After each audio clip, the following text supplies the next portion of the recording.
ഞാൻ മുഖ്യമന്ത്രിക്ക് മറുപടി കൊടുത്തല്ലോ നിയമസഭയിൽ. മുഖ്യമന്ത്രി നിയമത്തെ അപ്പൊ നിങ്ങൾ ആരാണ്? പ്രതിപക്ഷ നേതാവിന്, മുൻ മുഖ്യമന്ത്രിക്ക്. നിങ്ങളല്ലേ മുഖ്യമന്ത്രി. ഇതാണ് കുഴപ്പം.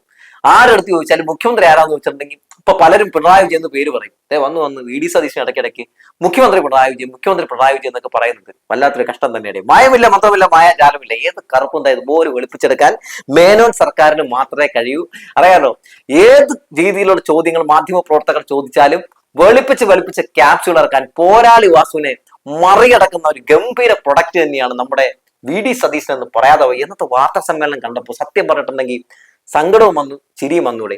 അതായത് ഈ KSRTCയിലെ സൗജന്യ യാത്രയുമായി ബന്ധപ്പെട്ടുകൊണ്ട് ഇത് മുഴുവൻ ബസ്സുകളിൽ കിട്ടില്ല, ഇത് പറ്റിക്കലാണ് എന്ന് നമ്മൾ നേരത്തെ പറഞ്ഞിരുന്നത്. അപ്പൊ പലരും നമ്മളെ പല രീതിയിൽ വിമർശിക്കുകയായിരുന്നു. പോടെ എന്നൊക്കെയാണ് പറഞ്ഞുകൊണ്ടിരുന്നത്. ഇപ്പൊ എന്തായി?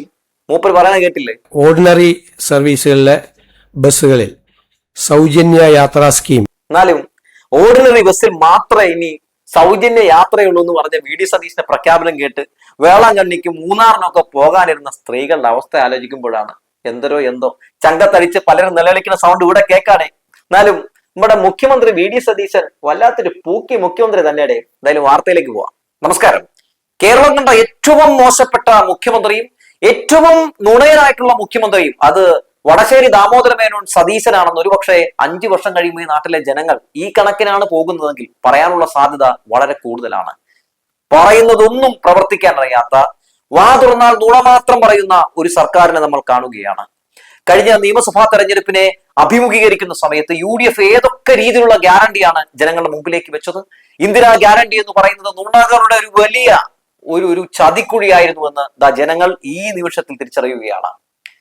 കേരളത്തിലെ KSRTC ബസ്സിൽ സ്ത്രീകൾക്ക് സൗജന്യ യാത്ര എന്നതായിരുന്നല്ലോ അവർ നടത്തിയ വലിയ പ്രഖ്യാപനം. അത് കേട്ട് എല്ലാവരും അതിൽ പോയി ചാടി. എന്നിട്ട് ഇപ്പൊ എന്താണ് സംഭവിച്ചിട്ടുള്ളത്? ഇന്ന് മുഖ്യമന്ത്രി വി.ഡി. സതീശൻ തന്നെ പറയുന്നു ഓർഡിനറി ബസ്സിൽ മാത്രമേ സൗജന്യ യാത്രയുള്ളൂ എന്ന്. എന്തായിരുന്നു ആ തിരഞ്ഞെടുപ്പിന്റെ സമയത്ത് പറഞ്ഞുകൊണ്ട് കിടന്നത്? നിങ്ങൾക്ക് ഇനി വേളാങ്കണ്ണിയിൽ സൗജന്യമായിട്ട് യാത്ര ചെയ്തു പോവാം, മൂന്നാറിൽ പോവാം, അങ്ങനെ ദീർഘദൂര യാത്രകളൊക്കെ നടത്താം എന്ന് പറഞ്ഞു നടന്ന സതീശൻ ഇപ്പൊ പറയുന്നു അങ്ങനെ എല്ലാ ബസ്സിലൊന്നുമില്ല, ഓർഡിനറി ബസ്സിൽ മാത്രമേ സൗജന്യ യാത്രയുള്ളൂ എന്ന്. ഇതുമായി ബന്ധപ്പെട്ട മാധ്യമ പ്രവർത്തകർ അന്ന് അങ്ങനെയല്ലല്ലോ പറഞ്ഞത്, ഇപ്പൊ എന്താ ഇങ്ങനെ പറയുന്നതെന്ന് ചോദിക്കുമ്പോ തെറ്റിദ്ധരികൃതവും കളിക്കുകയാണ് മുഖ്യമന്ത്രി. ന്യായീകരിച്ചു വെളുപ്പിക്കാൻ വി.ഡി. സതീശനെ കഴിഞ്ഞേ വേറെ ആളുള്ളൂ എന്ന് പറയേണ്ട കാര്യമില്ലല്ലോ.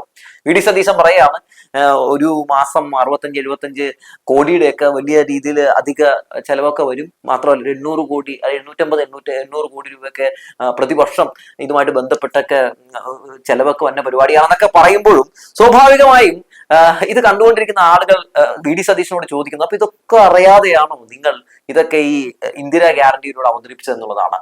ഇന്ദിരാ ഗ്യാരണ്ടി എന്ന് പറയുന്ന ഇതുപോലൊരു ഉഡായിപ്പ് സാധനത്തിൽ പോയി വീണ ജനങ്ങളെ പറഞ്ഞാൽ മതിയല്ലോ. സ്ത്രീകളൊക്കെ ഇപ്പൊ കട്ട കലിപ്പിലാണ്. അല്ല, ഓർഡിനറി ബസ്സിലാണല്ലോ ഇപ്പൊ സൗകര്യം കൊടുത്തിരിക്കുന്നത്. ഓർഡിനറി ബസ്സിൽ സൗജന്യം ഉണ്ടാവും. സ്ത്രീകളൊക്കെ ഇപ്പോ ഈ പ്രഖ്യാപനവുമായി ബന്ധപ്പെട്ട് പറയുന്നത് കേട്ട പെറ്റ തള്ള പൊറുക്കില്ല എന്നുള്ളതാണ്. സമൂഹ മാധ്യമങ്ങളിൽ ഇപ്പൊ വി.ഡി. സതീശന്റെ വാർത്താ സമ്മേളനം കഴിഞ്ഞതിൽ പിന്നെ സതീശനെ ഇങ്ങനെ ഇട്ട ആട്ടുകയാണ് മൊത്തത്തിലെ ജനങ്ങൾ എന്നുള്ളതാണ്. ഏറിലാണ് ഈ മന്ത്രിസഭ, ഈ സർക്കാർ എന്നുള്ളതാണ്.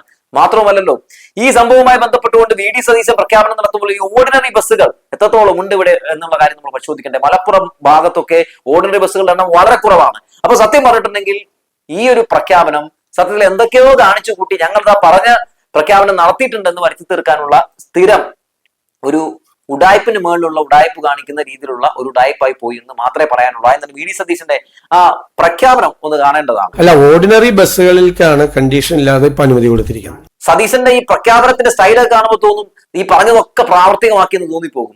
എല്ലാ ബസ്സിലും സൗജന്യ യാത്ര എന്ന് പറഞ്ഞിട്ടാണ് ഇപ്പൊ ഈ രീതിയിൽ ജനങ്ങളെ പറ്റിച്ചിട്ട് അത് ആരെ പറ്റിച്ചിട്ടില്ല എന്ന രീതിയിൽ അവതരിപ്പിക്കുന്നത്. എന്തായാലും അതുമായി ബന്ധപ്പെട്ട് മാധ്യമ പ്രവർത്തകർ ഇത് വഞ്ചനയല്ലേ എന്ന് ചോദിക്കുമ്പോൾ വി.ഡി. സതീശന് ഒരു പ്രതികരണമുണ്ട്. ആരും ചിരിക്കരുത് കേട്ടോ. പിന്നെ വഞ്ചന എന്നൊക്കെയുള്ള വാക്ക് ആളുകൾക്ക്, സ്ത്രീകൾക്ക് KSRTCയിൽ സൗജന്യ യാത്ര ഓർഡിനറി ബസ്സുകളിൽ അനുവദിക്കാനുള്ളൊരു സ്കീം 800 കോടി രൂപയോളം വരുന്നൊരു ബാധ്യതയുള്ള ഒരു സ്കീം പ്രഖ്യാപിച്ചിട്ട് വഞ്ചന എന്ന് പറയുകയാണെങ്കിൽ താങ്കൾ പ്രതിനിധാനം ചെയ്യുന്ന സ്ഥാപനത്തിന്റെ അഭിപ്രായമായിട്ട് അത് നാളെ എഴുതിക്കോ, സ്ത്രീകളെ വഞ്ചിച്ചു എന്ന് പറഞ്ഞു. അല്ലാതെ ഞാൻ വേറെ അഭിപ്രായം അതിനെ കുറിച്ച് പറയുന്നില്ല. പക്ഷെ ആ വാക്ക് ഒന്നുകൂടി ആലോചിക്കും നിങ്ങൾ. അത് നിങ്ങളുടെ മാധ്യമ സ്ഥാപനത്തിന്റെ വാക്കാണ്. അതൊന്ന് പരിശോധിക്കണം കേട്ടോ ആ വാക്ക് എന്നൊക്കെ പറയുന്നുണ്ട്. ഒന്നും പരിശോധിക്കാനില്ല മിസ്റ്റർ വളശ്ശേരി ദാമോദര മേനോൻ സതീശൻ, ഒന്നും പരിശോധിക്കാനില്ല. വഞ്ചന തന്നെയാണ് നടപ്പിലാക്കിയിട്ടുള്ളത്. നിങ്ങൾ വഞ്ചിച്ചിരിക്കുന്നു. ഭംഗിയായി ഈ നാട്ടിലെ സ്ത്രീകളെ മുഴുവൻ വോട്ട് മേടിച്ച ശേഷം പറ്റിച്ചിരിക്കുന്നു, വഞ്ചിച്ചിരിക്കുന്നു എന്ന് തന്നെയാണ് പറയാനുള്ളത്. ശേഷം മാധ്യമ പ്രവർത്തകർ പല ചോദ്യങ്ങളും ഒക്കെ വി ഡി സതീശിന്റെ അടുത്ത് ചോദിക്കുന്നുണ്ട്. അതിൽ ആദ്യത്തെ ചോദ്യം സലീംകുമാറിന്റെ വീട്ടില് മാധ്യമങ്ങൾ കാണിച്ചു കൂട്ടിയ കാട്ടിക്കൂട്ടലുമായി ബന്ധപ്പെട്ടുള്ള കാര്യങ്ങളായിരുന്നു. വി ഡി സതീശൻ പറയാണ് ഇങ്ങനെ, ഇതൊക്കെ നിയമം കൊണ്ട് നിയന്ത്രിക്കേണ്ട ഒരു കാര്യങ്ങളല്ല. ഞാൻ തന്നെ വളരെ ദേഷ്യപ്പെട്ട് അവരോട് സംസാരിച്ചു. ഞാനാണ് ഇങ്ങനെയൊക്കെ ആദ്യം പ്രതികരിച്ചതെന്നൊക്കെയാണ് പറയുന്നത്. നീലക്കുയിലിനെതിരെ നമ്മുടെ വി ഡി സതീശൻ പ്രതികരിച്ചു എന്ന് കേൾക്കുമ്പോൾ തന്നെ ചിരി വരുന്നു കേട്ടോ. വേറെ ഒന്നും കൊണ്ടല്ല, കഴിഞ്ഞ നിയമസഭാ തെരഞ്ഞെടുപ്പിൽ ഈ നീലക്കുയിലിനെ ഉപയോഗിച്ചുകൊണ്ടായിരുന്നു UDF അധികാരത്തിൽ വരാൻ വേണ്ടി ശ്രമം നടത്തിയത്. എന്നിട്ട് ആ നീലക്കുയിലിനെ ഒക്കെ വിമർശിച്ചു എന്നൊക്കെ പറഞ്ഞ ചെറിയ ചിരിയൊന്നുമല്ല, വലിയ ചിരി വന്നു പോകും. CM-നെ പൂക്കി CM ആക്കിയ നീലക്കുയിലിനെ അങ്ങനെ നമ്മുടെ CM ചീത്ത പറഞ്ഞു, ഞങ്ങൾ വിശ്വസിച്ചേക്കാം, അല്ലാതെ എന്ത് പറയാനാണ്? അല്ലെങ്കിൽ മൂപ്പര് സമ്മതിച്ചു തരില്ല, അതാണ് പ്രശ്നം.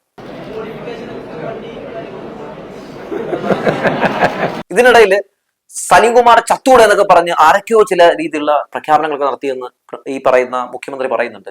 ആരാണെങ്കിലും അത് വെളിപ്പെടുത്തണം. അത് ഒരിക്കലും അങ്ങനെ നടത്താൻ പാടില്ലാത്ത ഒന്നാണ്. പക്ഷേ മുഖ്യമന്ത്രി ഈ ഒരു പ്രതികരണത്തിലൂടെ നടപ്പിലാക്കാൻ ശ്രമം നടത്തുന്ന എന്താണ്? അതായത് സലീംകുമാറിന്റെ രാഷ്ട്രീയം നമുക്കറിയാം. അപ്പൊ രാഷ്ട്രീയം അറിയാവുന്നത് കൊണ്ട് തന്നെ മറ്റ് എതിർപ്പാർട്ടികൾ, പ്രത്യേകിച്ച് CPM സഖാക്കള്, ഇവരൊക്കെ ചത്തൂടെ എന്നുള്ള രീതിയിലുള്ള പോസ്റ്റ് ഇട്ടു എന്ന രീതിയിലുള്ള പ്രതീതി തോന്നിപ്പിക്കാൻ വേണ്ടിയാണ് നമ്മുടെ വി ഡി സതീശൻ ഇത്തരത്തിലുള്ള പ്രതികരണം നടത്തിയിട്ടുള്ളത്. ആർക്കാണ് അറിയാത്തത്? എല്ലാവർക്കും ഇഷ്ടമുള്ള ഒരാളെ കുറിച്ച് എന്തും സോഷ്യൽ മീഡിയയിൽ പ്രചരണം നടത്താവും. ചത്തുകൂടെ എന്നാണ് ചോദിച്ചത്. സുഖമില്ലാതെ ഒരാൾ കിടക്കുമ്പോൾ. ഇതാണ് നമ്മുടെ കേരളം. ആരാണ് ഇതിന്റെ പുറകിൽ? ഈ ക്യാമ്പയിന്റെ പുറകിൽ? എല്ലാവർക്കും രാഷ്ട്രീയമുണ്ട്, കലാകാരന്മാർക്കും ഇപ്പോഴും പ്രതിപക്ഷ നേതാവല്ല, മുഖ്യമന്ത്രിയാണെന്നുള്ളൊരു ബോധ്യം നമ്മുടെ സതീശന് വന്നിട്ടില്ല എന്നത് ഇത്തരത്തിലുള്ള പ്രതികരണങ്ങളെ കാണുമ്പോഴാണ് തോന്നിപ്പോകുന്നതെന്ന് പറയാതെ വയ്യ. ഇതിനിടയിൽ നമ്മുടെ ഗൺമാന്റെ കേസുമായി ബന്ധപ്പെട്ട് കോടതിയിൽ നിന്ന് വലിയ തിരിച്ചടി അങ്ങ് നേരിട്ടല്ലോ. അവർക്ക് എല്ലാവർക്കും ജാമ്യം ലഭിച്ചല്ലോ. അപ്പൊ അതുമായി ബന്ധപ്പെട്ട് മാധ്യമപ്രവർത്തകർ ചോദ്യം ചോദിക്കുന്നുണ്ട്. അപ്പൊ വി ഡി സതീശൻ അത് പരിശോധിക്കട്ടെ എന്നൊക്കെ രീതിയിലാണ് പറയുന്നത്. എന്തായാലും ആട്ടപടലം മൂഞ്ചിയ ഒരു സർക്കാർ എന്ന് പറയാതിരിക്കാൻ കഴിയില്ല. സത്യത്തിൽ ഒരു സർക്കാരിനെ പറ്റിയും മുഖ്യമന്ത്രിയെ പറ്റിയും ഒക്കെ ഇങ്ങനെ പറയേണ്ടി വരുന്നത് വലിയ വിഷമമുണ്ട്. കാരണം വലിയ പ്രതീക്ഷയോടെയാണ് ജനങ്ങൾ 102 സീറ്റുകൾ നൽകി ഇവർ അധികാരത്തിൽ കൊണ്ടുവന്നത് എന്നുള്ളതാണ്. ഈ ഇന്ദിരാ ഗ്യാരണ്ടിയിലാണ് ഈ പാവപ്പെട്ട ജനങ്ങൾ മുഴുവൻ വീണുപോയത് എന്നുള്ളതാണ്. ഇന്ദിരാ ഗ്യാരണ്ടി നടപ്പിലാക്കി ഒരു മല മറയ്ക്കും, വിസ്മയം തീർക്കും എന്നൊക്കെ പറഞ്ഞപ്പോൾ ഇതുപോലൊരു ഗതികെട്ട ഇരുണ്ട കാലത്തിലേക്കാണ് ഞങ്ങളെ കൊണ്ടുപോകാൻ പോകുന്നതെന്ന് എന്തായാലും ആ ജനങ്ങൾ മനസ്സിലാക്കിയില്ല എന്നുള്ളതാണ്.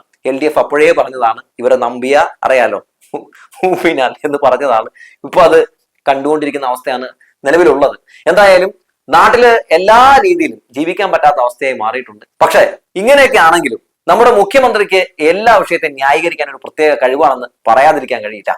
ഇനി ഇഷ്ടപ്പെടാത്ത ചോദ്യങ്ങൾ ചോദിച്ചാലോ അതിനുകൊണ്ട് പ്രത്യേക രീതിയിലുള്ള മറുപടികൾ. അങ്ങനെ എല്ലാത്തിനും ന്യായീകരണ ക്യാപ്സ്യൂൾ ഇറക്കാൻ കഴിയുന്ന ഒരു ലക്ഷണമൊത്ത ന്യായീകരണ തൊഴിലാളിയായി മുഖ്യമന്ത്രി മാറുന്നത് കാണുമ്പോൾ സത്യത്തിൽ അമ്പയെ പരാജയമാണല്ലോ എന്ന് ചോദിക്കാതെ വയ്യ എന്ന് പറഞ്ഞു വെക്കുകയാണ്.